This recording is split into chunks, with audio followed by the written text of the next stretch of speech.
Welcome to the Man United show. We are live. Yes, we are live tonight, and we've got a new guest in the house. I'm going to bypass Nathan. Sorry, Nathan, because we've got Hakeem Adebiyi in the room. How you doing, Hakeem? I'm very, very well. Thank you, Kieron. Very well, and delighted to be on. Thank you very much. And how can we forget the main man himself, Mr. Man United? It's Nathan Ellington. How you doing, Nathan? I'm good as always. I'm good as long as United keep winning. Yeah, well, all right. I see. You had a new. Come on, show everyone your new shirt. You can't show me and not show everyone else. Come on, there we go. Brand spanking new. Is that the Premier League? What's it got about? Oh. It's got my other surname. You won't know me by this, but yeah, it's one of my surnames. My dad's side. Yeah. There we go. All right, so we've got plenty to discuss tonight. We'll be talking about Donny van der Beek and his interview on Rio Ferdinand's Channel 5. It seems like Ole Gunner Solskjær will be playing this man.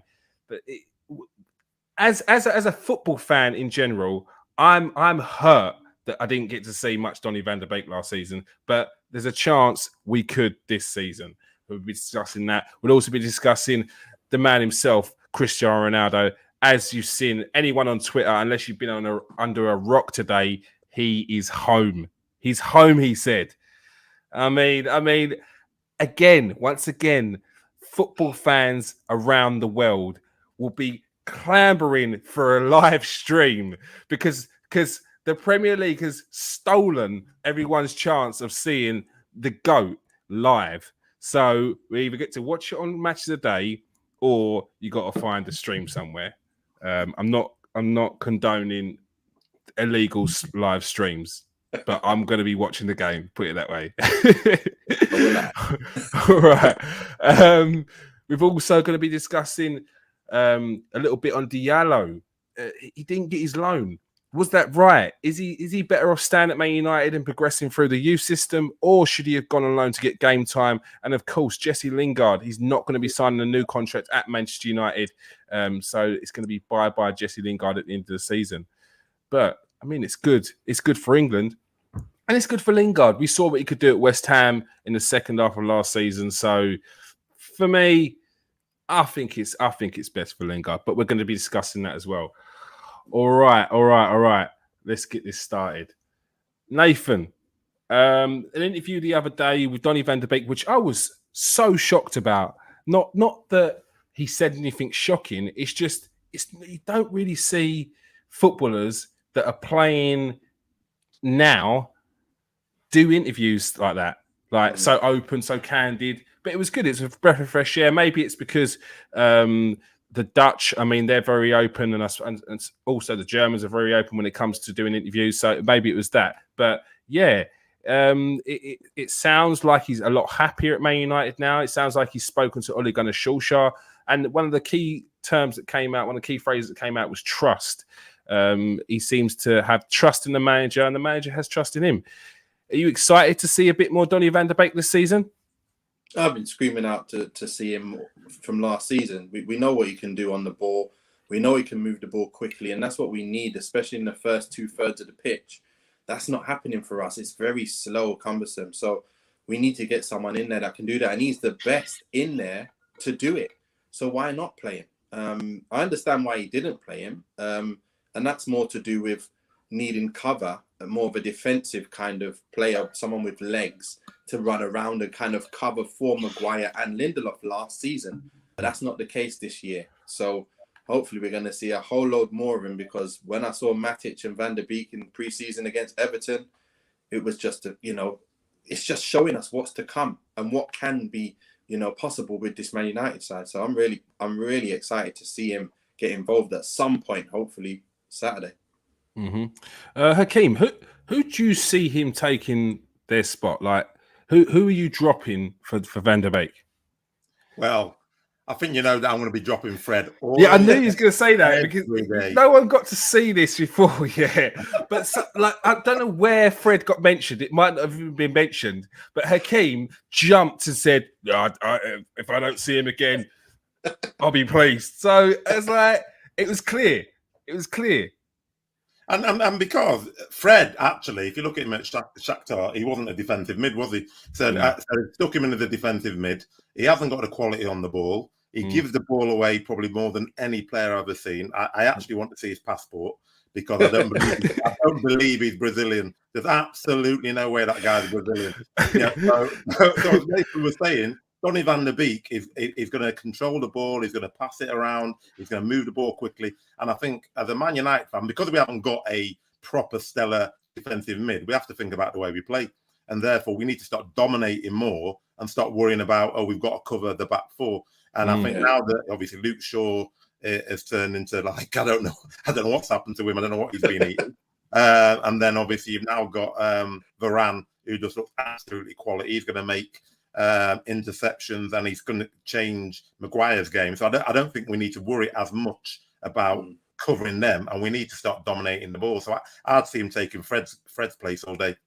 Yeah, that's one thing you said there was that Man United need to stop worrying about what other teams do, and that's something that Man United never did. That was one thing that always came out of Man United. They didn't focus on what other teams were doing. As long as you did what your job was, you knew you was going to win that day. And it seems like Ole Gunner Solskjær's that's the mentality he's trying to bring back into the club.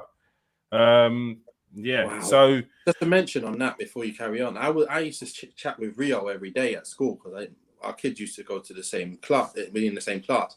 And he said when Moyes took over, he said, Nate, we're worrying about all these other teams. We're playing Everton and we're worrying about what they're doing.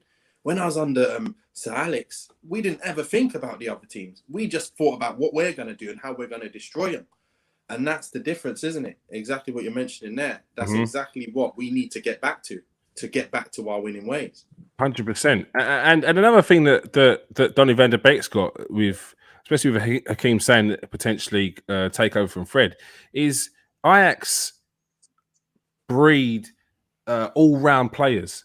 Like, yes, they'll have specific positions, but they build players that can play cover. Like, if they're building a midfielder that's attacking midfielder, that midfield can definitely tackle. He's definitely a ball carrier as well. He's not just an attacking midfielder. And Donny van der Beek is a prime example of someone that's come through the Ajax brand. He's got an all-round player. And another thing is what came out of the interview was his attitude. This is a player who hardly got any game time. He was regarded as one of the best players to come out of Ajax in a long while. And he goes to Man United and just has an absolute reality check. It doesn't get any game time. But with the words that have said the other day and the attitude that he's got, it seems like he's ready to fight for it. That's the kind of player that you want around the squad, surely, yeah. Go on, Hakeem. Yeah. No, I was going to say that's exactly it, because the attitude is 9/10 of what delivers, isn't it? If you look at any of the top players, I mean, we're going to talk about Ronaldo later. If you look at Ronaldo when he came to United and you compare him to other people who I might not mention, but other people who were around at the same time were probably more skillful than him at the time. His attitude is taken to a different level, a completely different level, and it's all about that attitude. And you can't be at Ajax and then be in the Dutch national team and be an average player. You have to be a quality player. So, and I felt so sorry for him last season, because you'd bring him on for 15 minutes or 5 minutes here and there. What are you going to do in that time? Give him a run of games, let him do what he needs to do, and then judge him after that. Not when you're not giving him any opportunity at all. So I think his attitude is stellar. I think he's got quality on the ball. I'm desperate to see him this season. Yeah. What do you think? Ole Gunnar Solskjær would have said to him, Nathan, to get him to... I don't know whether he's had a change in mentality or whether his mentality was right in the first place. We didn't really hear much from him, which is another good sign that he's not throwing his toys out the pram. He's just being a professional. What do you think Solskjær said to him? To be fair, the way I'm looking at it, I'm trying to think of what things that were going on. And in my mind, it's, listen, Van der Beek, we want you here. We was expecting Pogba to go. We want to put you in there. You're probably going to be the successor to Pogba when he goes.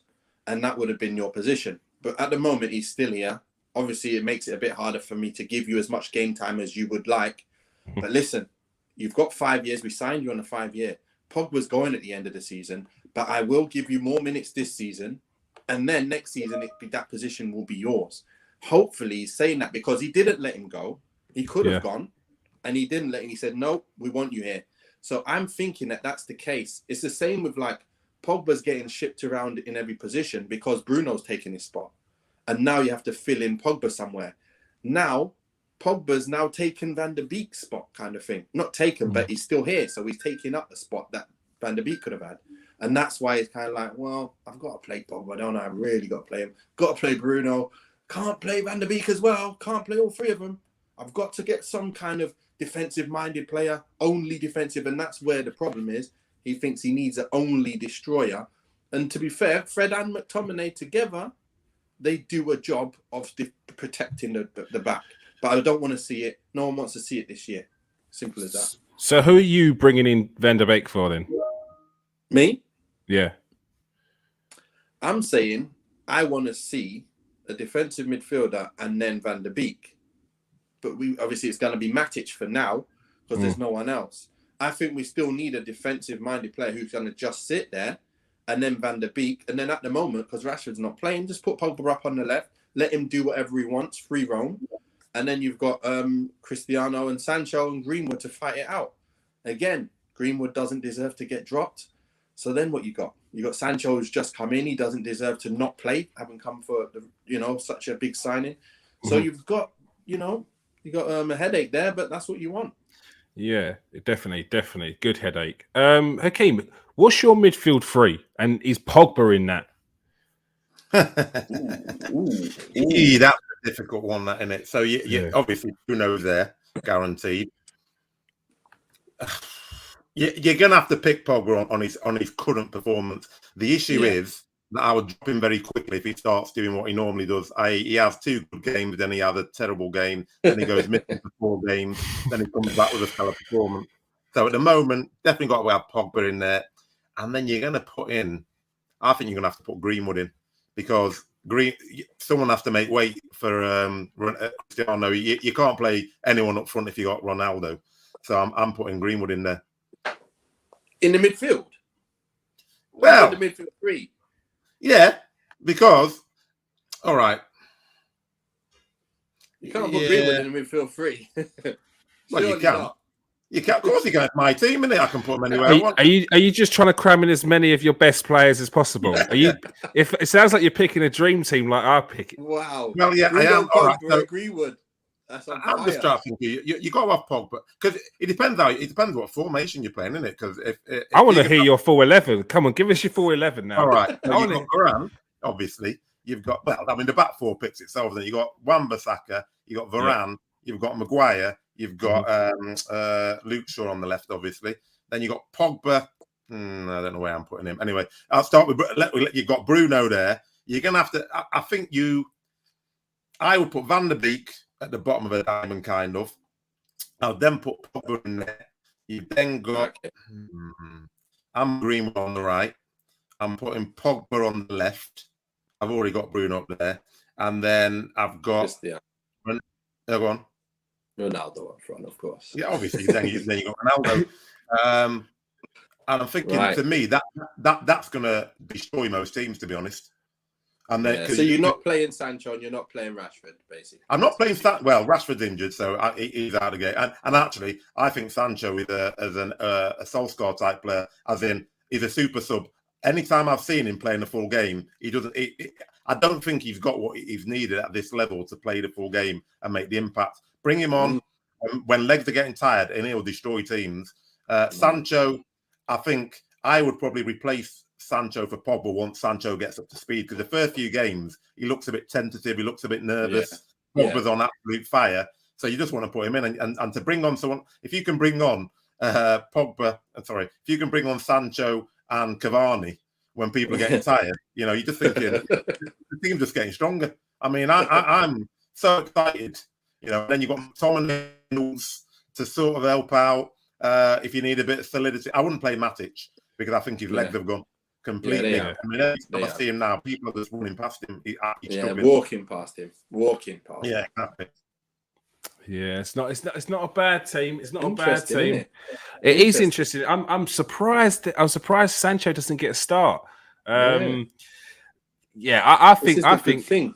Yeah, everyone's going to have a different team. Look, I think for me, Sancho, once he gets bedded in the Premier League, I think he's going to be unstoppable.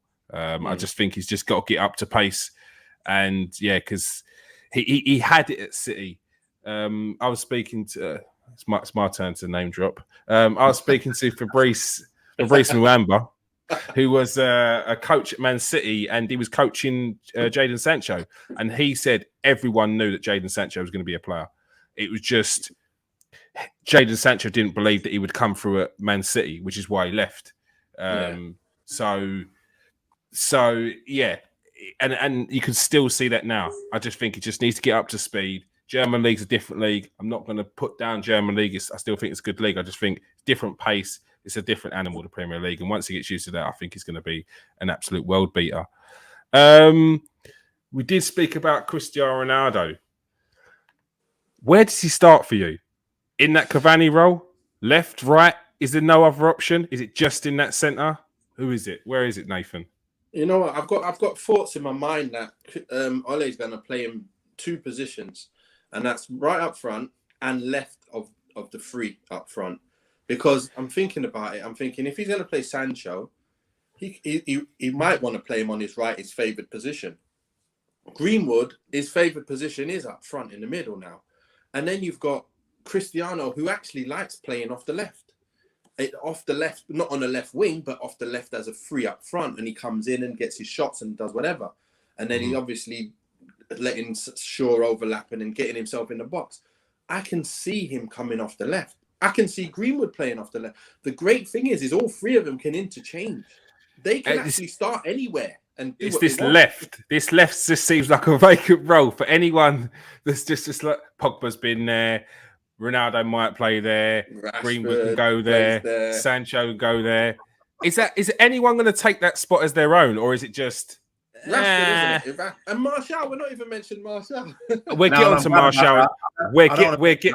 No, he's got a special slot in this team, in this chat. Don't worry. We'll get on to Martial. Is him sitting next to Fred.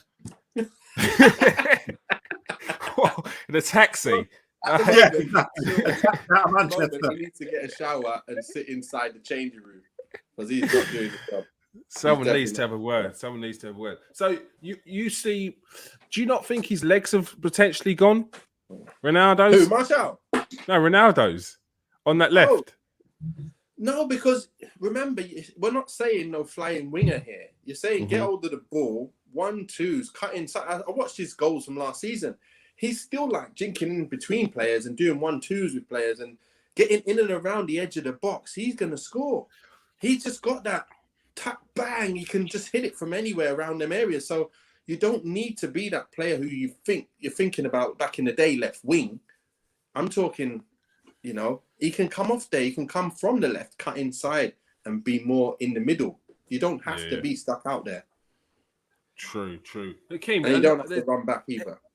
Yeah, no, he's not. You don't get Ronaldo to run back. There's been a few people that are talking down the Cristiano Ronaldo transfer. Do you think they're just talking rubbish? Do you think they're a little bit salty? I'm just going to say one thing. He scored more than Lukaku last season.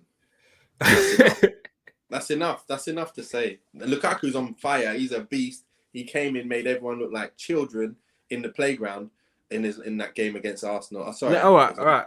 Yeah. Look, all right. That doesn't count. That does not count. I could go and steal some chocolates from the kids standing outside the shop right next door, yeah? Do I feel like a big man? No, I don't. I'll be ashamed of myself. And so should Lukaku. Now we're going to move on. We're talking about Man United tonight. I went to do a half-hour show the other day. It went on for 1 hour and 15 minutes on Arsenal. I can't do that again. All right.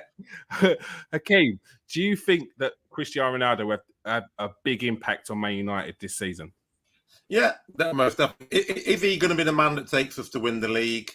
I don't think so, because I think there's a couple of gaps, and we talked about the defensive midfield issue. I think if we had like an NDD or whatever in that hole, I'd say that we're then properly challenging for it. But I think what he does is exactly what Ibrahimovic does. I think he changes the mentality.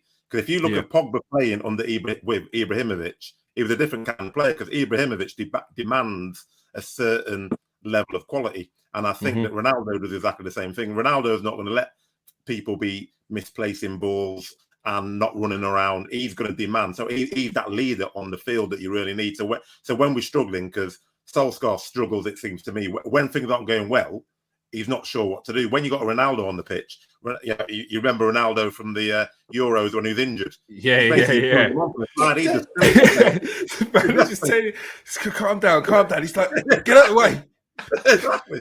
So I think it's that mentality which is the biggest thing. You know, you're going in a changing room and you're looking at the guy who's won the Ballon d'Or 3 times. He's won the league on every continent. He's won the Euros with Portugal, and Portugal aren't that good a team. You know, you're thinking, right, I've got to do something different now because I'm playing with him.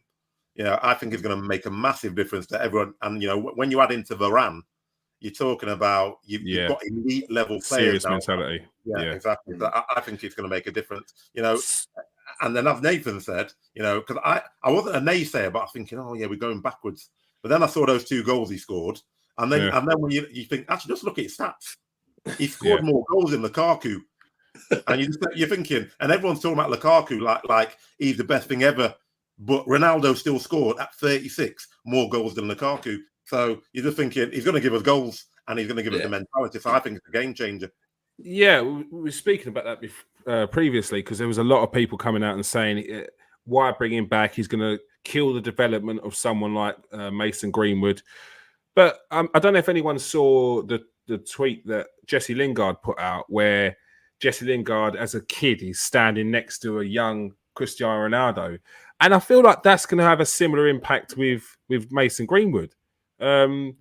Because as a player, surely you want to play with the best. And Cristiano Ronaldo is not just the best. He's one of the greatest of all time. So surely you'd use that and embrace it. Do you think that Mason Greenwood would embrace having someone like Cristiano Ronaldo there? Or do you think that he'd be looking at him as just another player that's getting in his way? I mean, Nathan's a better person to answer than me because he's obviously been a professional footballer. But me looking at that, I'm 18. The best player that's ever lived is coming to play. He's going to play for at least maximum 2 seasons. I'm going to be 20. I'm going to play with the greatest player ever. I'm going to learn loads of stuff. At 20, I should be a much better player than I was. And then Cristiano's gone.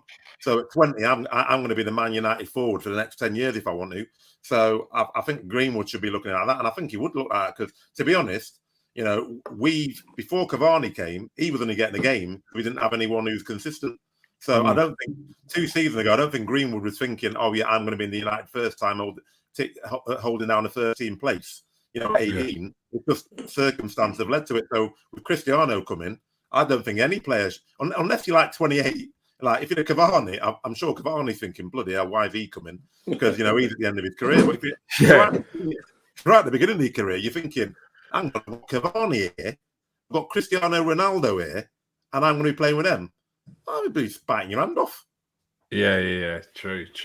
Nathan, how would you see it as a young 18-year-old? Exactly as Hakeem said, to be fair, because look at it this way. He can play with them. He might not be, he will probably be playing on the pitch with them more often than him sitting on the bench watching them. But the good thing is when you do play with other players and you have got the ideas the way he has, where he said he used to watch Ronaldo R9 and he used to see what he does and then he copies him.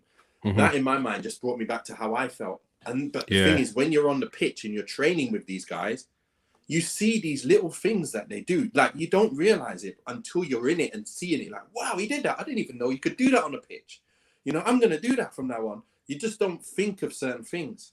And when you see it, man, it changes your game. It changes your way of thinking. It opens you up to, like, a new dimension that you didn't even know existed. And that's what Cristiano's going to do. And that's what Cavani's been doing. And it's only positive from playing with someone like that. And look, he's going to finish his career soon. And how many people are going to say that they got to play with Cristiano Ronaldo? Come on. Is Cavani the forgotten man already? No, but it's a tough one now. He's not going to play as many games. He's going to be like that Diallo type player. Surely you got. I don't. Surely you got using more than Igalo. Come on, man. Hey, You got to. He done quality last season. Stopped. He was playing and he's scoring as well. He scored some good goals. Yeah, but even the way you're saying it, it's so high pitched. It's like it's not fair. It isn't fair. But the problem is Cavani's a quality player, but he's not Cristiano Ronaldo, is he? So what are you going to do? You've got two quality players, but one's better than the other. It's just like when Solskjær was there. Solskjær was a quality player, banged in the goals, but he wasn't getting in front of Sheringham or Cole or Dwight York. Or York, yeah. So he just knew. All right, fair enough. I'll get the minutes I get. When I get the minutes, I want to show them what I can do. But Fergie knew that actually my best pairing is those two up front. And the same thing with Ronaldo. You know Ronaldo's better than Cavani. So, unfortunately for Cavani, he's either got to suck it up or he's got to move on. You know, I feel really sorry for him because he's been quality. When he comes on the pitch, he's going to score goals, but he's just not Ronaldo, is he? Yeah, no. and it's a good headache. And look, when Cristiano Ronaldo's not playing, or Mason Greenwood's not playing, or whatever, who's not playing through that middle, Cavani's going to be coming in hungry. Surely, like he's got that mentality. So it's a good thing. There's something else here. So you see these players. This is what I mean. Cavani's played off the left quite a bit for PSG, you know, and so has Cristiano played off the left. He used to be a winger, Cavani. Cavani used to be a winger. So they can cut in off the left, both of them. So you might see games where Cavani's up the middle, Cristiano's on the left, or the other way round, and then Sancho's on the other side. We'll talk about the other players as well, but this is what I mean. Rashford, all of these guys can play interchange. Probably Rashford can't go on the right, but everyone else can go right and left and middle. So, you know, I'm really excited to see, because there are a lot of games, and then there is like fixture pile-ups that come up out of nowhere sometimes. And we're just going to, you know, instead of seeing a dead team in the, you know, like round 4 or round 3 of the FA Cup, and you've got all these dead, you're not going to see a dead team. You're going to watch every single game, because our second team is a first team now. Yeah. Looks amazing. I'm so happy. I'm going to be able to watch every game and not go, that's a dead game. I don't even watch that game. All the players are not playing. I'm going to be like, wow, they're all playing. My first team, my players that I want to see playing, are playing in the second team. So fine, let's do it. So that'd be lovely. Very, very true. Another player we were going to get onto is Martial. What has happened to Martial? There was so much promise when he came to Man United. He ripped it up in the first half of the season. He still looked like a player. There was still a lot of hope, but that hope never progressed. And now he's just a player that kind of strolls around the pitch when he's on. Is this the end for Martial? I hope so. And thanks for joining us tonight, Hakeem. Well, I mean, Kieron, you said it before, didn't you? You talked about the attitude, and we're talking about the attitude of Ronaldo. Martial's the complete antithesis of it. He looks miserable. He doesn't put any work in. His give and go is I'll give you the ball, then I'm running away. He gives the ball short and he runs in field and hides behind someone else. He's obviously not enjoying himself. I think the certain players, I've watched Man United for a very long time, and there's certain players who shrink when they get put that shirt on, and he's one of them. And they'll go somewhere else and it would be phenomenal. But at Man United, he's just not up to the job. I don't know what it is, but he's got all the talent, but he just don't got the right mentality. How did he get that French call up recently? I was quite surprised that he was in the French team. Is they lacking on that left side? It seems to be a thing. He doesn't do himself justice in the way he looks, and you know, when he's not playing well, he just looks like he's just not interested. And everyone was like, "Listen, just go," and that's the way it looks. But he is a talent, and if he did have the kind of service that other teams provide, like Hakeem said, he'd probably go and kill it. And that's the problem here. You get one chance per game last season, and there that might be a half chance. And that's Martial going. If you look at his chance to goals ratio, He's probably one of the best of everyone in the Prem. Yeah. But he doesn't look like he's working hard. He doesn't work hard.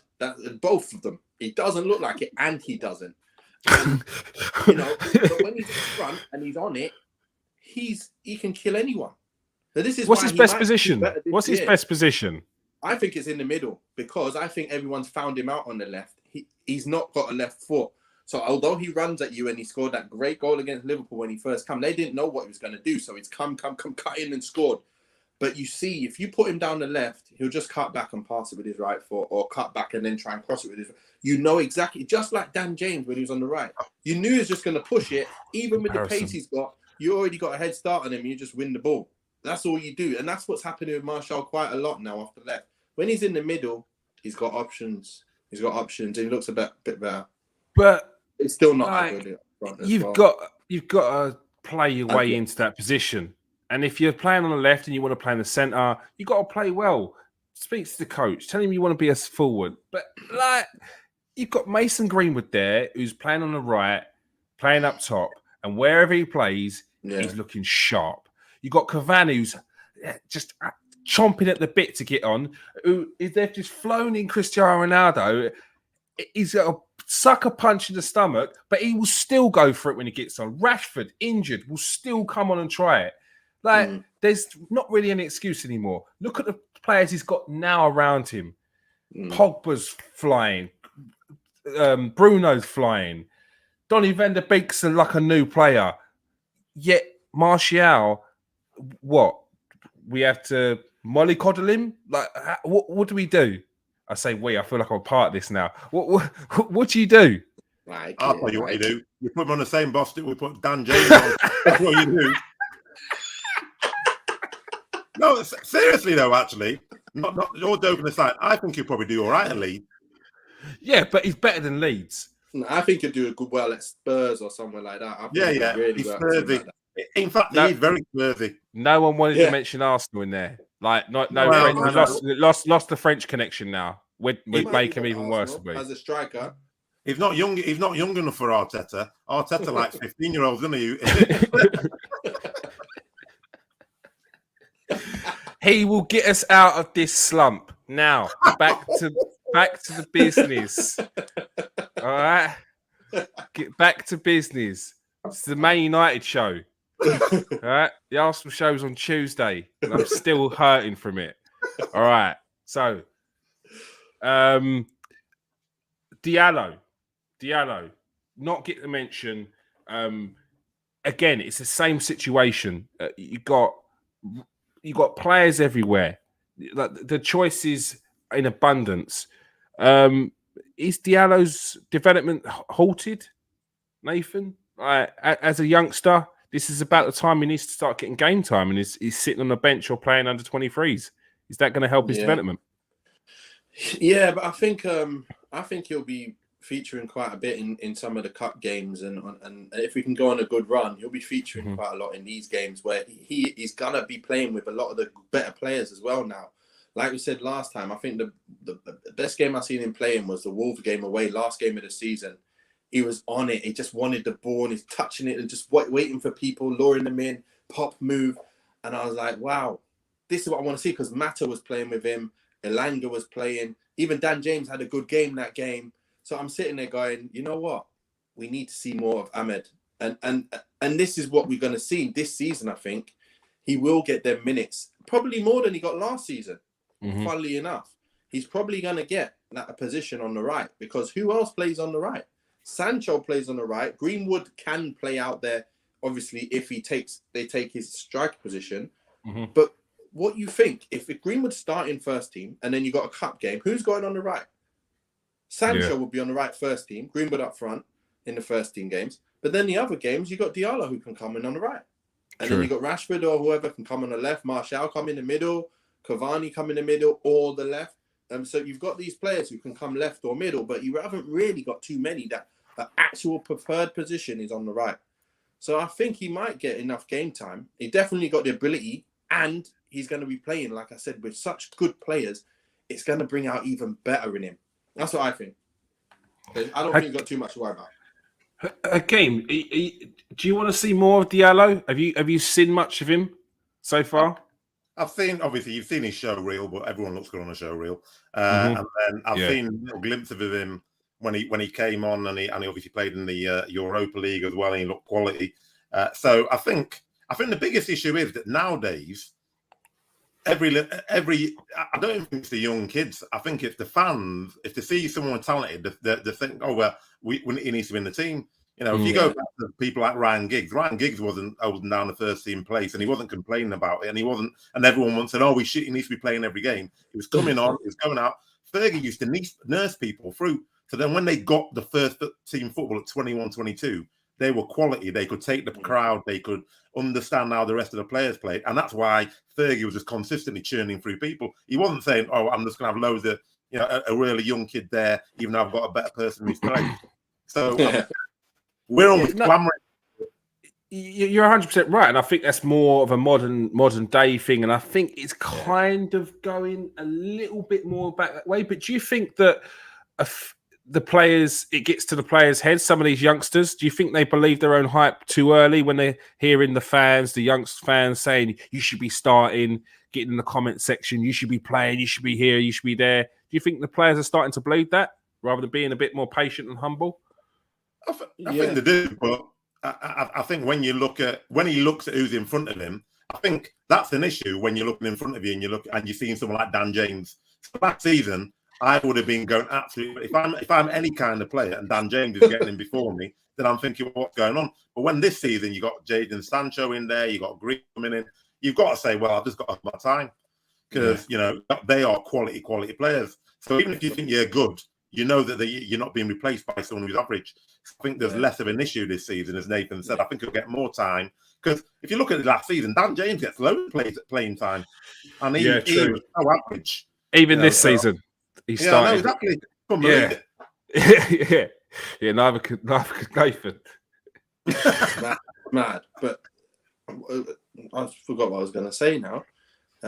Youngsters coming through. Yeah, so when they're young today. I've noticed, even like looking after a few players, represent a few players I do at the moment. And when you're not playing, it's like you need one game and they want to leave. Like 1-2 games not playing, you're like, I want to move on. I need to play. I'm like, that football teams have benches for a reason. They have a bench. It's full of not just 11 players. You actually have to have a squad. So, some people, unfortunately, are part of that squad on the bench and then not in the match day squad. So if you only had 11 men, I mean, imagine everyone wanted to leave when you didn't start. That means you only have 11 men. So end of the day, you've got to relax, bide your time and get yourself in, have a better mindset, be more patient. And Van der Beek's obviously shining example of that.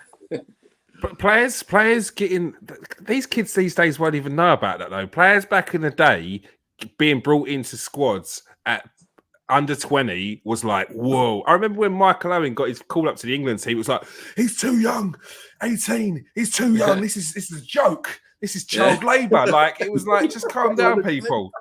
Yeah. Like relax. But no, it's completely different today. And everyone expects everyone by the age of 20 to be a Ballon d'Or winner, which is not the case. Not everyone's Messi and Ronaldo. So yeah, no, I completely agree.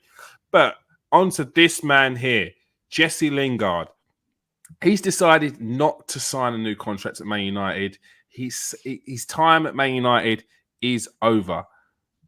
But will he get game time? Will it?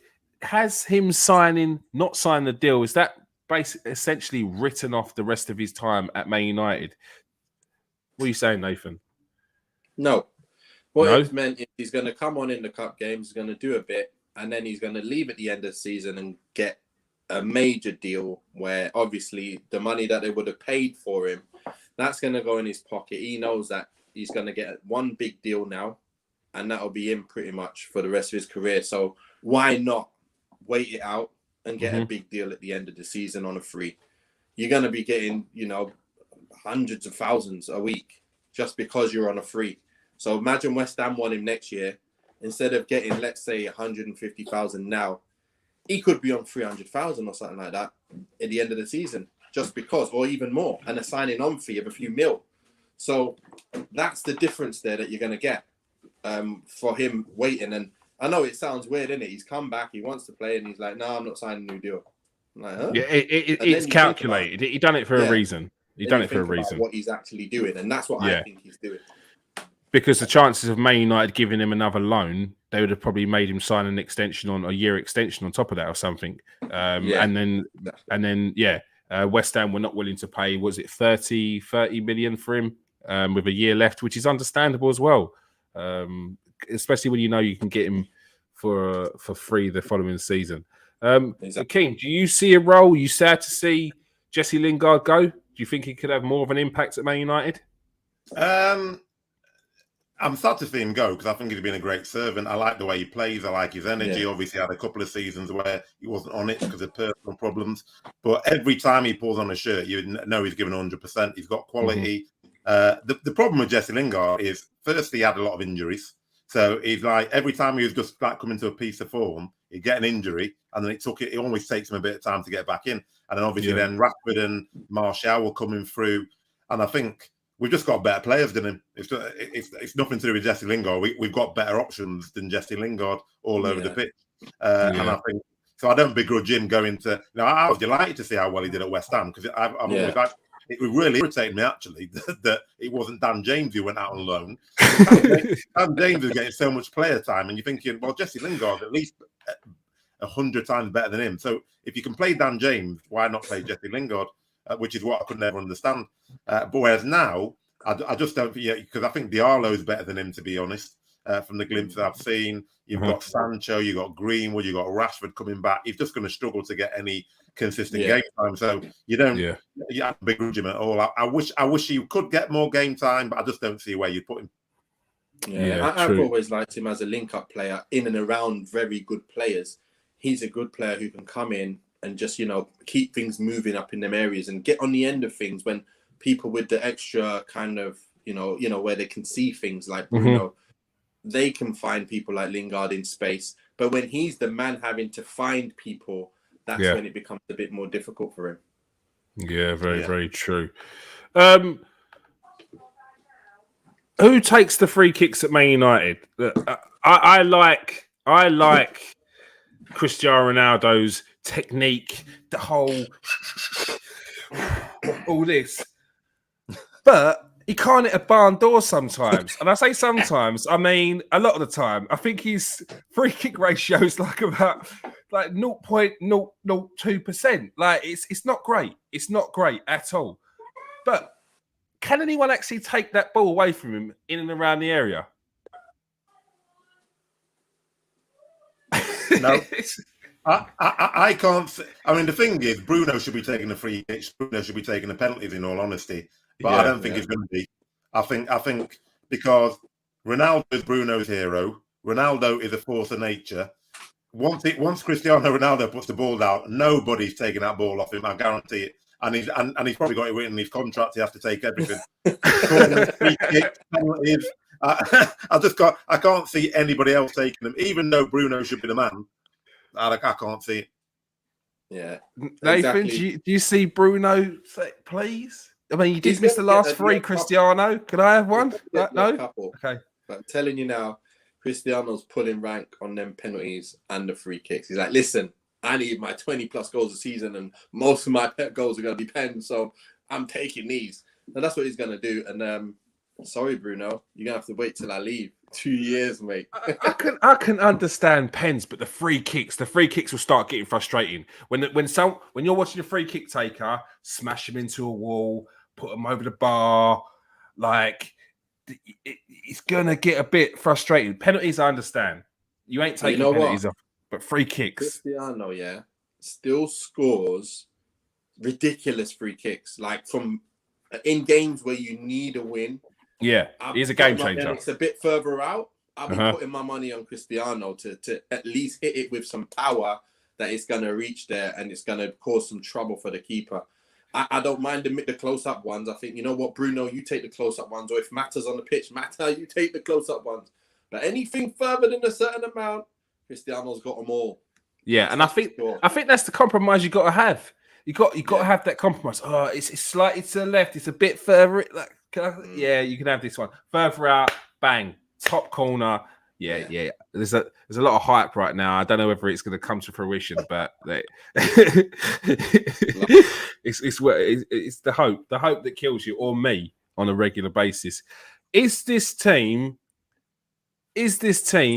good enough to win the league? I'm going to say win the league. I'm not going to say challenge, because challenge, you're Man United. It goes without saying. You have to challenge. If you ain't challenging, then you need to speak about getting a new manager. But winning the league, is this team good enough to win the league? Hakeem?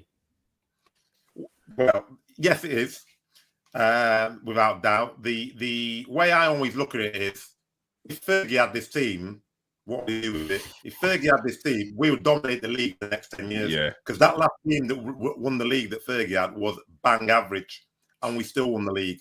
So the team, most definitely. Minus the striker. Yeah. The issue for me is I don't know whether we will, because Solskjær, I put him in the Kevin Keegan category. He's a great motivator. He knows how to put a team together, because you can see he's brought the hope and the desire back to Man United. And when he puts on the pitch and everything's going well, we'll destroy teams like we did to Leeds. But when it's not going well, he doesn't know. He hasn't got that tactical brain to then change it. And I think that's where the difference is. One thing Ferguson had is great coaches around him. What's stopping Solskjær? Because obviously he's taken a lot of inspiration and a lot of the way he manages from Ferguson. Like, without even hearing any testimonies from players, I can see it. I feel it. Like, you've learned from that man. You spent 90% of your career with that team, under that manager. You've got to take an influence from that guy. But on the tactical side, as we've seen, he's learning his game. He's learning his trade. But surely you bring in an assistant manager or a coach who can assist you with those tactical situations in the game. Yeah, well, you know what? We've seen it happen quite a few times. But in the end, we came second last season. And the season before, we had so many injuries. It looked like we was going to be near pretty bottom half of the table. We ended up pulling it back and getting right back up there. So all in all, in the grand scheme of things, he's done really, really well. We're never going to agree on everything he does. You've seen Pep make stupid mistakes in cup final, like Champions League and the other games. You're thinking, what's he doing here? What's he doing that for? And he's gone and done them things. So everyone is entitled to that kind of mistake. I'm not trying to back him, because I've looked at it and thought, any chance of changing it? Like, we're going into extra time. Like, any chance of bringing on some players? We got these boys sitting on the bed. Come on. But, it happens. And he probably thought, you know what? I ain't got no one that I really think I can I can depend on these boys. Someone's going to eventually do it, like we did all through the season. We go 1-0 down. We get back. We go 1-0 down. We get back. Over and over again, we're getting back. He's like, you know what? I'll just sit here and it's just going to work out. And it's simple as that. But yeah, so you know what? I'm not going to blame him too much. I think all in all, he's done a great job for United so far. But for sure, if someone had this squad, they could get more out of the squad, but they probably wouldn't have done everything that he's done in bringing the players in, bringing that other stuff. So you kind of got to go, I'm happy with this and this little bit. I know he's got this bit down here, but he wouldn't have had all of that. So for me, it's very, very difficult to find someone who would be better overall than bringing him in. Has he potentially lined up the next manager to be the successor, to be the league winner, the one who could dominate with this Man United team? I think we can win it, though. I think we can. If he puts Van der Beek in, imagine Van der Beek starts playing, you put him in and he starts playing like he played at Ajax. We've now got a full team. There's no excuses. We've got every player in every position. So end of the day, if he goes and does it now, and we continue the whole season, there's no reason why we can't win the league with them players. But there's no excuse. Simple as that for me. Van der Beek next to McTominay? Pogba? Whatever. Van der Beek next to whoever you want. Van der Beek, the defensive this midfield. Is a different energy today. The one who moves it. Yeah, like the Carrick type or whatever. He's not exactly Carrick, but my point is, if he can be the one who moves it quick to get the ball moving, then we'll have the ball more than anyone else anyway. We won't be needing to, be under the caution and trying to get it, and then we get it back and give it straight back to them. No, we'll get it back and we'll keep it. We'll have Pogba, Bruno, Van der Beek, Sancho, Greenwood, Cristiano. How are you going to not have the ball with all them players? You've got to be able to keep the ball with them. So for me, I see us having the 60% of the ball against the little teams rather than 45% of the ball and winning 4-3 or 4-1 or something like that. That's what we had. I think we had maybe only 5% more of the ball or maybe 5% less of the ball than Leeds when we beat them. I think you notice we didn't have more of the ball. And then Southampton game, we might have even had less of the ball in that game. So all the games we're playing, we're not even keeping possession. So we need to change that. And that's what Van der Beek can do. All right. So you're saying that with this squad, Man United could win the league? Van der Beek plays and he does his job. Yeah. All right. I've got one out of left field, actually, because they could definitely win the league. And even though I throw him under the bus all the time, Fred, although not Brazilian. What's a U-turn? Fred, not Brazilian by name or by nature. Then, actually, when you watch Fred, he's very good at destroying. What he can't do is pass the ball 5 yards. But he must be able to do it because he's done it at Shakhtar. When he was at Shakhtar, he could pass it, he could spray it around. So there's actually a player in there. And I think he's had a spell with us doing that. Though. Exactly. He's had a spell with us. You said, Kieron, I think if you've got a proper coach who was sitting down and actually coaching him and then, just really working on what to do, Darren Fletcher is a perfect case. When Darren Fletcher, the first few seasons, Darren Fletcher was terrible. Yeah. Then he became one of our most important players. And I think it was the Arsenal game that changed him. Like we do that a lot. We do that a lot. But I completely agree. It was, and because I didn't watch too much of Man United then, but I remember Darren Fletcher when he first came through, and it was just a skinny little kid running around the pitch. All of a sudden, he was playing week in, week out, and he was a destroyer, but he could pass. Yeah, he turned into a very, very good player. Very good player. All right. That is all we have time for. What a show. I enjoyed that. The Man United here game, we go. Man United, Newcastle. Oh, yes. I was coming to that. Don't forget to join us for the preview of the Man United Newcastle game, which is going to be a big one. Cristiano Ronaldo's debut. Surely he's going to start as well. I'm looking forward to seeing what that lineup's going to be. Looking forward to that. Can't wait either. Thank you for joining us tonight, Hakeem. My pleasure. And of course, Nathan, thank you for joining us. Thanks a lot. Been good. All right, people, make sure you hit that like and subscribe button. Make sure, share it, retweet it. We've got some big things happening, competitions, shirt giveaways. Yes, shirt giveaways, people. So hit the like, hit the subscribe, get your friends involved. Very quiet on the live tonight, people, in the comment section. Where's Paul? Where's Kate? Where's Gareth? Where's our regulars? I'll be calling you out after the show. Thank you very much. All right. All right. Yes, and also thank you everyone in the Facebook groups. Thank you for sharing our post on there. Massive appreciation there. Man United, Uganda, racking up 555k followers on that page. So thank you for sharing our page. All right. Peace out, people. Stay safe.